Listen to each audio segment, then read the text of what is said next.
प्रभव सलज्जा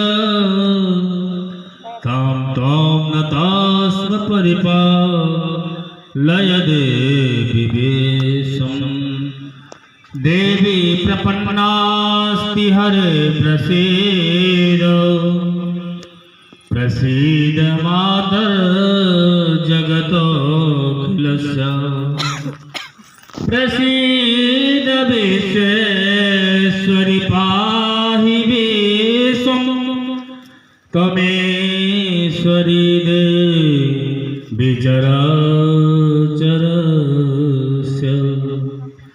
जयन्ती मंगलकाली भद्रकाली कपालिनी दुर्गा क्षमा शिवा धात्री स्वाहा स्वधा नमोस्तुते। गजाननं भूतगणाधिसेवितं कपित्थजम्बो फलचारुभक्षणम् उमासुतं शोकविनाशकारकं नमामि विघ्नेश्वरपादपङ्कजम् सर्वमङ्गलमाङ्गल्ये शिवे सर्वार्थसाधिके शरण्यत्र्यम्बके गौरी नारायणी नमोस्तुते। ओम ऐं ह्रीं क्लीं चामुण्डाय विच्चे नमः।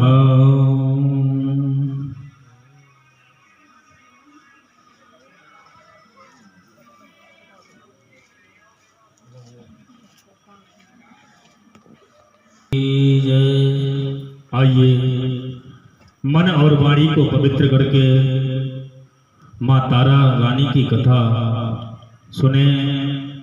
माता के जगराते में महारानी तारा देवी की कथा कहने और सुनने की परंपरा प्राचीन काल से चली आ रही है। बिना इस कथा के जागरण को संपूर्ण नहीं माना जाता। यद्यपि पुराणों या ऐतिहासिक पुस्तकों में इसका कोई उल्लेख नहीं है, तथापि माता के प्रत्येक जागरण में इसको सम्मिलित करने का परंपरागत विधान है। कथा इस प्रकार है। महाराज दक्ष की दो पुत्रियों तारा देवी एवं रुक्मन मां भगवती दुर्गा जी की भक्ति में अटूट विश्वास रखती थी। दोनों बहनें नियम पूर्वक एकादशी का व्रत किया करती थी तथा माता के जागरण में प्रेम के साथ कीर्तन एवं भजन महात्मा कहा और सुना करती थी। एकादशी के दिन एक बार भूल से छोटी बहन रुक्मन ने मांसाहार कर लिया। जब तारा देवी को पता लगा तो उसे रुक्मन पर बहुत बड़ा क्रोध आया और बोली, तू है तो मेरी बहन, परंतु मनुष्य शरीर पाकर तूने नीच योनि के प्राणी जैसा कर्म कर लिया है। तू तो छिपकली बनने योग्य है। बड़ी बहन के मुख से निकले हुए शब्दों को रुक्मन ने सिरोधार्य कर लिया और साथ ही प्रायश्चित का उपाय पूछा। तारा ने कहा, त्याग और परोपकार के सब पाप छूट जाते हैं। दूसरे जन्म में तारा देवी इंद्रलोक की अप्सरा बनी और छोटी बहन रुक्मन निमंत्रण लेकर गए तो दुर्वासा ऋषि बोले, यदि 33 करोड़ देवी देवता उसमें भाग लेंगे तो मैं उसमें सम्मिलित नहीं हो सकता। दूत 33 करोड़ देवी देवताओं को निमंत्रण देकर वापस आ पहुंचे और दुर्वासा ऋषि का वृत्तांत पांडवों को सुनाया कि वह सब देवताओं को बुलाने पर नहीं आएंगे। इधर यज्ञ आरंभ हुआ।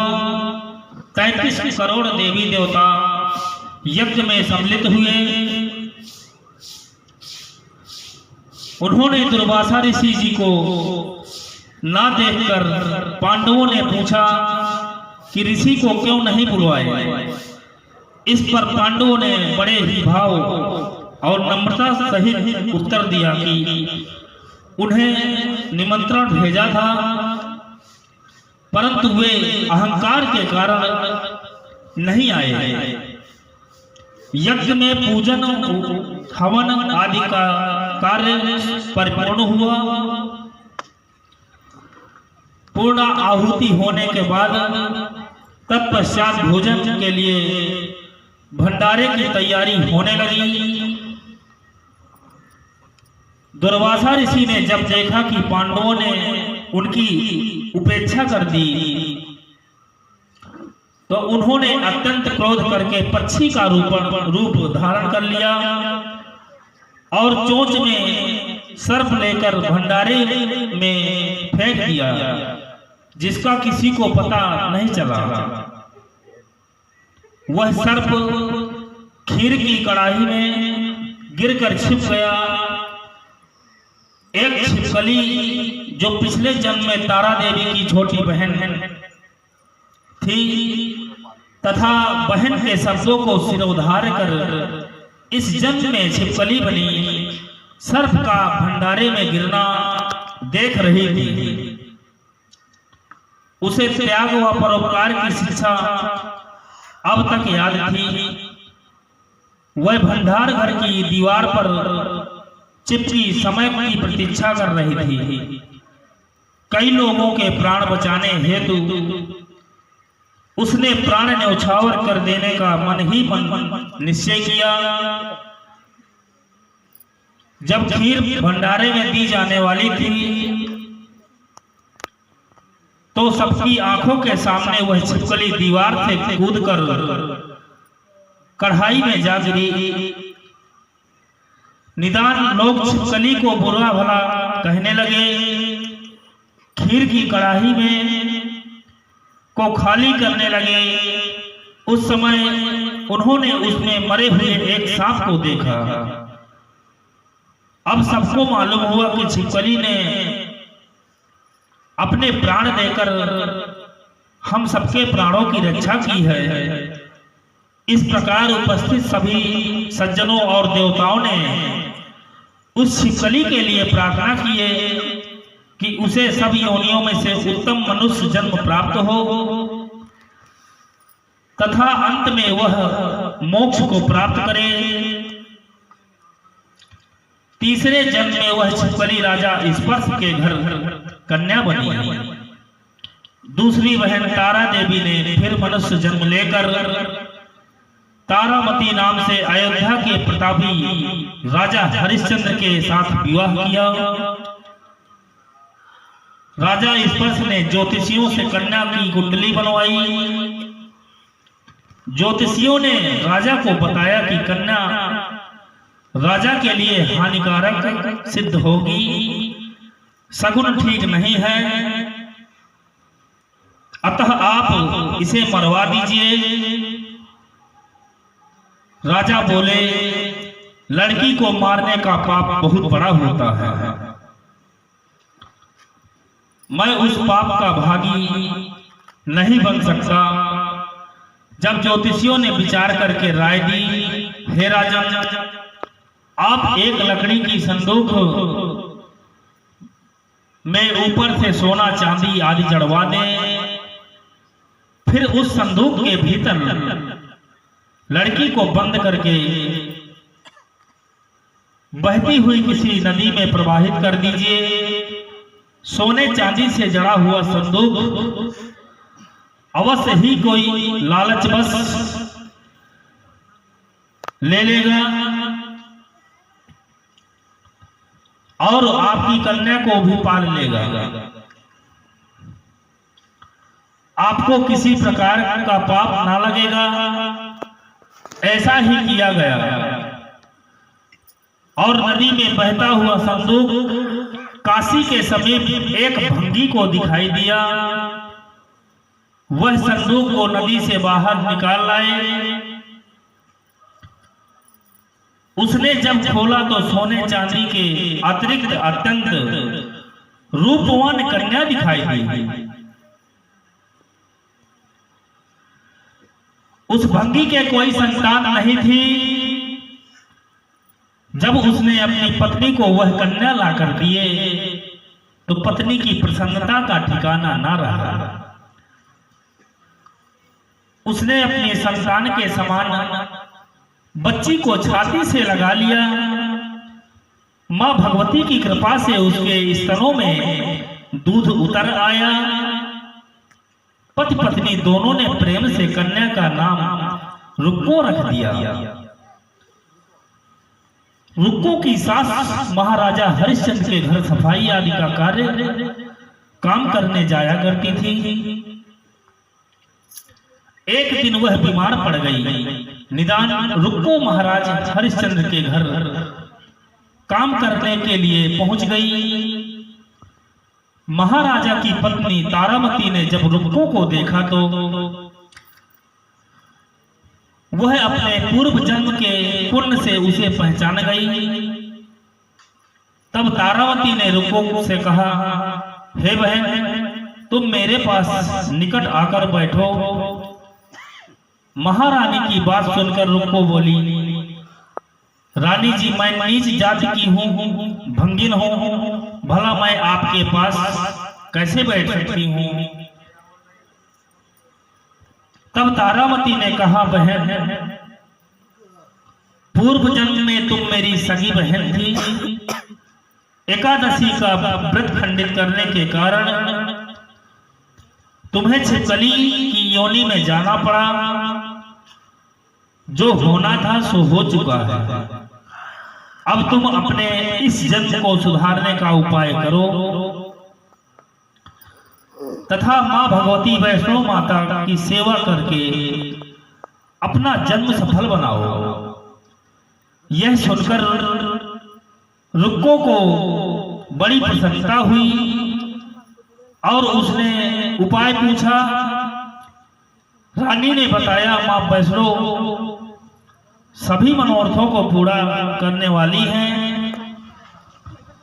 जो लोग श्रद्धा पूर्वक माता का पूजन पाठ जागरण कराते करते हैं उनकी सभी मनोकामनाएं पूर्ण होती हैं।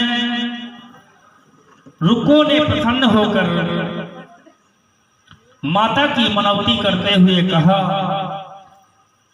हे माता, यदि आपकी कृपा से मुझे एक पुत्र प्राप्त हो जाए तो मैं आपका पूजन व जागरण अवश्य कराऊंगी। माता ने प्रार्थना को स्वीकार कर लिया। फल स्वरूप 10वें महीने उसके गर्भ से एक अत्यंत सुंदर बालक ने जन्म लिया। परंतु दुर्भाग्यवश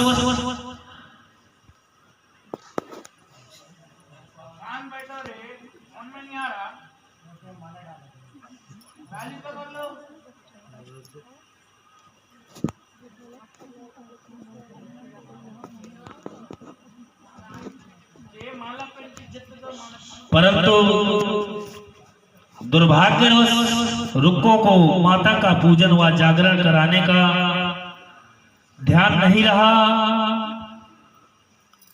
परिणाम यह हुआ कि जब वह बालक 5 वर्ष का हुआ तो एक दिन उसे माता चेचक निकल आई। रुक्को दुखी होकर अपने पूर्व जन्म के बहन तारामती के पास आई और बच्चे की बीमारी का सब वृतांत कह सुनाया। तब तारामती ने कहा, तू जरा ध्यान करके देख कि तुझसे माता के पूजन में कोई भूल तो नहीं हुई। इस पर रुक्को को 6 वर्ष पहले की बात याद आई और उसने अपराध को स्वीकार कर लिया। उसने फिर मन में निश्चय किया कि बच्चे को आराम आने पर जागरण अवश्य कराऊंगी। मां भगवती की कृपा से बच्चा दूसरे दिन ठीक हो जाता है। तब रुक्को ने देवी के मंदिर में जाकर पंडित से कहा कि मुझे अपने घर माता का जागरण कराना है, अतः आप मंगलवार को मेरे घर पधार कर कृतार्थ करें। पंडित जी बोले, अरे रुक्को, तू यही 5 रुपए देती जा, हम तेरे नाम से मंदिर में संकल्प लेकर जागरण करवा देंगे। तू नीच जात की स्त्री है, इसलिए हम तेरे घर में जाकर देवी का जागरण नहीं कर सकते। रुक्को ने कहा, हे पंडित जी, माता के दरबार में तो ऊंच नीच का कोई भेदभाव व विचार नहीं होता। वे तो सब भक्तों पर एक समान एक रूप से कृपा करती हैं। अतः आप कोई ऐतराज नहीं होना चाहिए। इस पर पंडितों ने आपस में विचार करके कहा कि यदि महारानी तारामती तुम्हारे जागरण में पधारेंगी तब तो हम भी स्वीकार कर लेंगे। यह सुनकर रुक्को महारानी के पास गई और सब वृतांत कह सुनाया। तारामती ने जागरण में सम्मिलित होने को स्वीकार कर लिए। जिस समय रुक्को पंडितों से यह कहने गई कि महारानी जी जागरण में अवश्य आएंगी, उस समय किसी चुगलखोर ने सुन लिया और उसने महाराज हरिश्चंद्र को जाकर सूचना दी। राजा ने चुगलखोर से सब बात सुनकर कहा कि तेरी बात झूठी है। महारानी भंगियों के घर जागरण में नहीं जा सकती। फिर भी महाराज परीक्षा लेने के लिए रात में अपनी उंगली पर चीरा लगा लिया, जिससे उन्हें नींद ना आवे। रानी तारामती ने जब देखा कि जागरण का समय हो रहा है परंतु महाराज को नींद नहीं आ रही, तो उसने माता वैष्णो देवी से मन ही मन प्रार्थना की कि हे मां, आप किसी उपाय से राजा को सुला दें ताकि मैं जागरण में सम्मिलित हो सकूं। तब इधर राजा को नींद आ जाती है। तारामती रोशनदान से रस्सी बांधकर महल से उतरकर इधर रुक्को के घर जा पहुंची। उस समय जल्दी के कारण रानी के हाथ से रेशमी रुमाल तथा पांव का एक कंगन रास्ते में गिर जाता है। उधर थोड़ी देर बाद राजा हरिश्चंद्र की नींद खुल गई। तब वह भी रानी का पता लगाने निकल पड़े। रास्ते में कंगन व रुमाल उन्होंने देखा और जागरण वाले स्थान पर जा पहुंचे। राजा ने दोनों चीजें रास्ते से उठाकर अपने पास रख ली और जहां जागरण हो रहा था वहां एक कोने में चुपचाप बैठकर सब दृश्य देखने लगे। जब जागरण समाप्त हुआ तो सबने माता की आरती और अरदास की। उसके बाद प्रसाद बांटा गया। रानी तारामती को जब प्रसाद मिला तो उसने अपनी झोली में रख लिया। यह देखकर सभी लोगों ने पूछा, आपने प्रसाद क्यों नहीं खाया? यदि आप नहीं खाएंगी तो कोई भी प्रसाद नहीं खाएगा।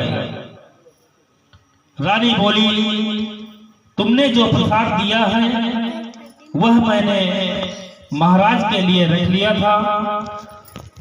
अब मुझे मेरा प्रसाद दे दो। अब की बार प्रसाद लेकर तारा ने खा लिया।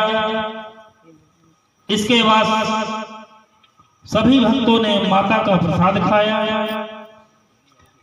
इस प्रकार जागरण समाप्त करके प्रसाद खाने के पश्चात रानी तारामती महल की ओर चल पड़ी। तब राजा ने आगे बढ़कर रास्ता रोक लिया और कहा, तूने नीचों के घर का प्रसाद खाकर अपना धर्म नष्ट कर लिया। अब मैं तुझे अपने घर में कैसे रखूं? तूने कुल की मर्यादा व मेरी प्रतिष्ठा का भी कोई ध्यान नहीं रखा। जो प्रसाद तू अपनी झोली में रखकर मेरे लिए लाई है उसे खिलाकर मुझे भी अपवित्र करना चाहती है। ऐसा कहते हुए जब राजा ने झोली की ओर देखा तो मां जगदम्बा भवानी की कृपा से प्रसाद की जगह में चंपा, गुलाब, गेंदा के फूल, कच्चे चावल व सुपारी दिखाई दी। यह चमत्कार देखकर राजा आश्चर्यचकित रह गए। राजा हरिश्चंद्र रानी तारा को साथ लेकर महल में लौट आते हैं। वहां रानी से ज्वाला मैया की शक्ति से बिना किसी माचिस व चकमक पत्थर की सहायता लिए राजा को अग्नि प्रज्वलित करके दिखाई, जिसे देखकर राजा आश्चर्यचकित रह गए। राजा के मन में भी देवी के प्रति विश्वास तथा श्रद्धा जाग उठी। इसके बाद राजा ने रानी से कहा, मैं माता के प्रत्यक्ष दर्शन करना चाहता हूं। रानी बोली, प्रत्यक्ष दर्शन पाने के लिए बहुत बड़ा त्याग तपस्या का होना अति आवश्यक है। यदि आप अपने पुत्र रोहिताश्व की बलि दे दें तो आपको मां दुर्गा देवी के प्रत्यक्ष दर्शन प्राप्त हो सकते हैं। राजा के मन में तो देवी के दर्शन की लगन लग गई। राजा ने पुत्र का मोह त्याग कर रोहिताश्व का सिर देवी को अर्पण कर दिया।